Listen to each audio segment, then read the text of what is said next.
Hello and welcome to all of you. जैसे कि आप सबको पता ही है कि अकाउंटेंसी की लेक्चर सीरीज चल रही है। बीच में जो मैंने एक दो टॉपिक्स कराए थे, मैंने आपको पहले ही कहा वहाँ से एमसीक्यूज तो नहीं बनते हैं। आज फिर से वो वाला टॉपिक स्टार्ट हो गया जहाँ से बड़े सारे एमसीक्यूज आने की एग्ज़ाम में जो गुंजाइश है वो है। तो यहाँ पे मैं आपको एनालाइज कराऊंगा किस तरह से एमसीक्यूज फिर से बनेंगे आपके एग्ज़ाम के लिए, ठीक है। तो फिलहाल हम कुछ डेफिनेशंस देखते हैं। पार्टनरशिप। एक्चुअली ये पार्टनरशिप हम किसको कहेंगे? आपके एग्ज़ाम आपके सिलेबस में एक टॉपिक है पार्टनरशिप। ये एक्चुअली क्लास 12th का टॉपिक है, ठीक है। तो पार्टनरशिप को अगर हम देखेंगे, it is actually relationship between persons who have agreed to share profit of a business, ठीक है। पहले हम ये वाला पार्ट समझेंगे, उसके बाद second carried on by all और any of them acting for all. तो अब इसका क्या मतलब हुआ? इसका मतलब हुआ पार्टनरशिप एक्चुअली एक रिलेशन होती है दो पर्सन्स के बीच में। ऑब्वियस सी बात है, जब हम पार्टनरशिप की बात करते हैं तो मिनिमम तो दो पर्सन्स इन्वॉल्व होंगे। अगर किसी एक ही पर्सन का होगा तो उसको हम कहेंगे सोल प्रोप्राइटर। बात समझ में आ रही है? अब एक से ज़्यादा कैंडिडेट्स होंगे तो उनको हम कहेंगे पार्टनर्स, ठीक है। तो फिलहाल हम कहेंगे पार्टनरशिप एक रिलेशनशिप है पर्सन्स के बीच में who have agreed to share profit of a business, जो इस बात पे एग्री कर रहे हैं कि जो भी हमारा प्रॉफिट होगा बिजनेस में उसको हम शेयर करेंगे, ठीक है। तो सिंपली पार्टनरशिप का मतलब पार्टनर्स कह रहे हैं, एग्री हो रहे हैं इस बात पे कि जो भी प्रॉफिट होगा वो हम इक्वली शेयर करेंगे। अच्छा, कैरीड बाय ऑल और any of the acting for all. अब ये जरूरी नहीं कि जो भी पार्टनर्स होंगे वो सारे इस कंपनी में काम करेंगे, नहीं। एक ही बंदा भी पूरी कंपनी को चला सकता है, लेकिन बाद में जो प्रॉफिट होगा वो इक्वली डिस्ट्रीब्यूट होगा। अगर 5 पर्सन्स की होगी तो वो 2 बंदे चला सकते हैं, 3 बंदे चला सकते हैं। So it is not condition कि जितने बंदे होंगे उनको ही चलाना होगा। सो डेट्स वाई मैंने कहा partnership is a relationship between persons who have agreed to share profit of a business carried on by all, या तो सारे उसमें एंगेज होंगे, और any of the acting for all, या कोई एक जो सबकी ओर जो है काम कर रहा होगा, ठीक है।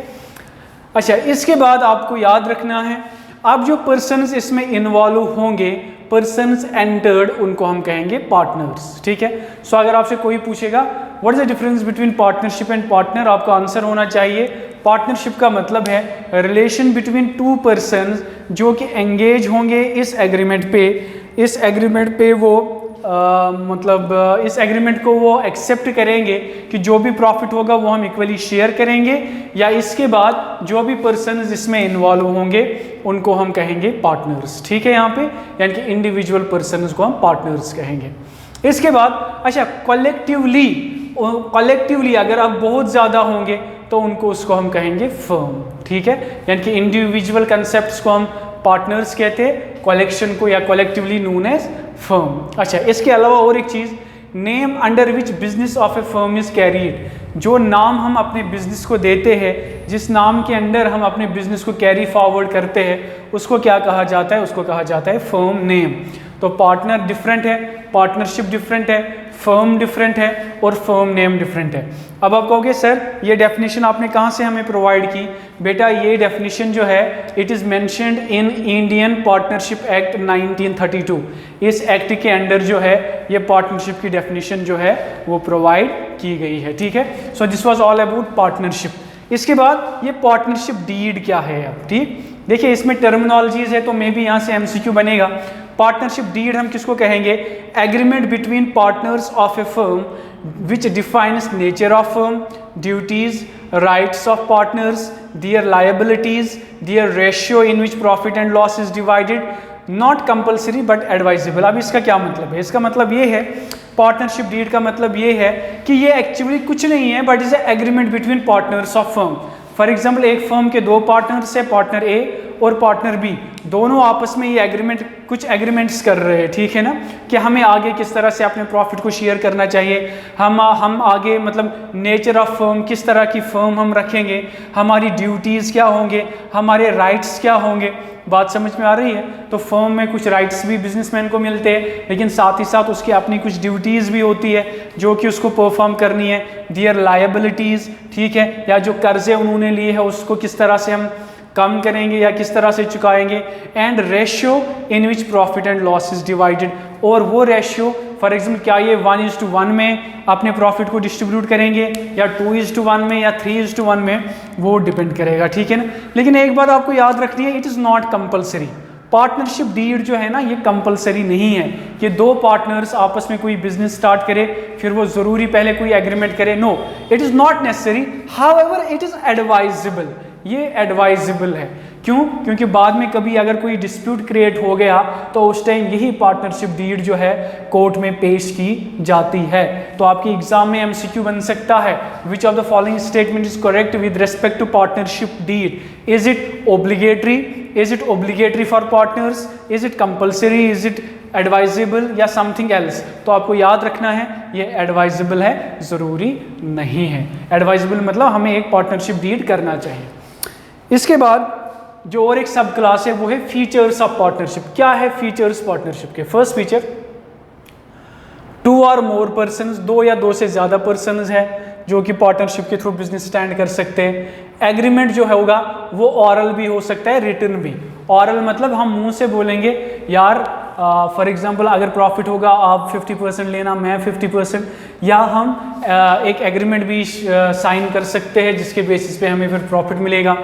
लॉफुल बिजनेस, ठीक है, कानून के अंदर जो भी नॉर्म्स वगैरह होंगे, फॉर एग्जांपल कल को जीएसटी रिटर्न्स भरने होते हैं वगैरह, वो भी जो है एक फीचर है पार्टनरशिप का। प्रॉफिट शेयरिंग रेशियो और म्यूचुअल एजेंसी। म्यूचुअल एजेंसी का यही मतलब है कि कल को अगर एक ही पर्सन को हम पूरा हैंड ओवर करते हैं सारा काम, वो बंदा अच्छे से अपना काम जो है वो कर रहा है, ठीक है। इसके बाद rights of A partner. Rights of partner हम किसको कहें, मतलब क्या है राइट्स ऑफ पार्टनर? देखिए, अगर दो पार्टनर से इस तरह से हम समझेंगे, पार्टनर ए और पार्टनर बी, क्या है इन दोनों के rights? Share profit in agreed ratio.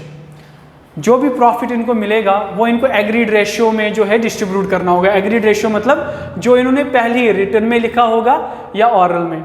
Take part in conduct of business, मतलब इनके पास ये राइट है कि ये फॉर एग्जाम्पल अभी एक ही बंदा चला रहा था, अब दूसरा बोलेगा यार मुझे भी चलाना है, ठीक है ना। So he can take part in conduct of business.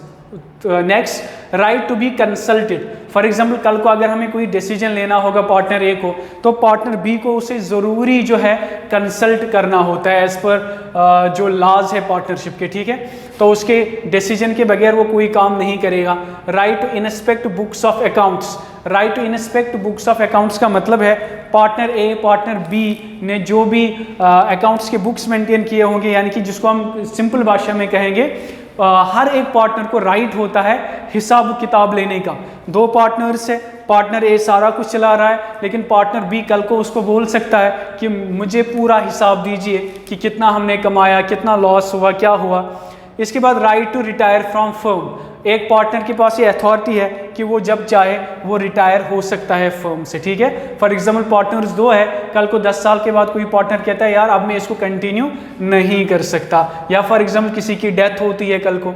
इसके बाद disallow admission of new partner.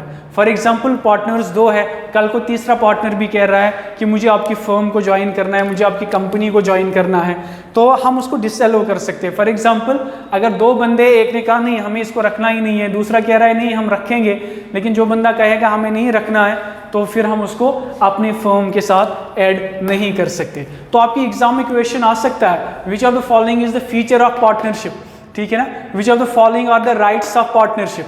वो तो वहां से आपको ये पॉइंट्स जो है पहचानने होंगे, ठीक है। या आपको कहा जाएगा बताइए क्या जो पार्टनरशिप डीड है वो कंपलसरी है या एडवाइजेबल। तो इस तरह से आपके एग्जाम में जो है क्वेश्चंस बनते हैं। अब ये जो पोर्शन है इससे भी मुझे लगता है एक एमसीक्यू तो पक्का आएगा जो मैंने इस वाले साइड से लिखा। अब एमसीक्यू किस तरह से बनेगा, देखिए, अब अगर पार्टनरशिप या पार्टनर्स ने कोई एग्रीमेंट साइन नहीं किया है, किसी भी कोर्ट में कोई भी एग्रीमेंट जो है पार्टनर्स के बीच में साइन नहीं होता है, तो अब कल को अगर ऐसा हुआ, क्या मतलब, आइटम्स मैंने इसलिए यहां से लिखे और एब्सेंस ऑफ पार्टनरशिप डीड, यानी कि हमने कोई कोर्ट में एग्रीमेंट साइन नहीं किया लेकिन कल को इन आइटम्स को लेकर कुछ इशू आ रहा है, तो उस टाइम क्या होगा। देखिए फॉर एग्जांपल पर्सन एक्स और पर्सन वाई ने बिजनेस स्टार्ट किया लेकिन इन बेचारों ने कोई एग्रीमेंट पहले साइन नहीं किया। अब कल को कोई पार्टनर बोल रहा है सैलरी, कि मुझे आप सैलरी दीजिए। बात समझ में आ रही है कि यार मैंने तो ज़्यादा काम किया है, मुझे सैलरी दीजिए। तो एज पर गवर्नमेंट रूल्स उसको सैलरी नहीं मिलेगी अगर उन्होंने पहले एग्रीमेंट साइन नहीं किया होगा। अच्छा, interest on partnership capital, interest on partnership capital, partners capital. कल को किसी पार्टनर ने कैपिटल इन्वेस्ट की, ठीक है ना, क्या उस पे इंटरेस्ट पे करना पड़ेगा? फॉर एग्जांपल मैंने कल को कोई कैपिटल ऐड की उसमें, तो मैं इसको बोल रहा हूँ यार मुझे इंटरेस्ट चाहिए, लेकिन मैंने कोई एग्रीमेंट साइन नहीं किया तो मुझे इंटरेस्ट भी नहीं मिलेगा, यानी कि नो सैलरी नो इंटरेस्ट। आपके एग्जाम में क्वेश्चन बन सकता है इस तरह से, ध्यान से देखिए, एग्जाम में क्वेश्चन इस तरह से बन सकता है कि आप बताइए for example Ram and Ravi has started business, Ram और रवि ने जो है स्टार्ट किया business, Ravi has invested capital, later on Ravi demands interest on capital, ठीक है। तो आपसे पूछा जाएगा क्या उसको इंटरेस्ट मिलेगा या नहीं, आपको आंसर होना चाहिए नो इंटरेस्ट, कोई भी इंटरेस्ट नहीं मिलेगा। इसके बाद इंटरेस्ट ऑन पार्टनर्स लोन, अच्छा अगर पार्टनर ने कोई लोन प्रोवाइड किया है या कोई एडवांस अमाउंट प्रोवाइड किया है एक फर्म को, तो वहाँ पे आपको याद रखना है 6% per annum on money given by partner to the firm in form of loan and advances.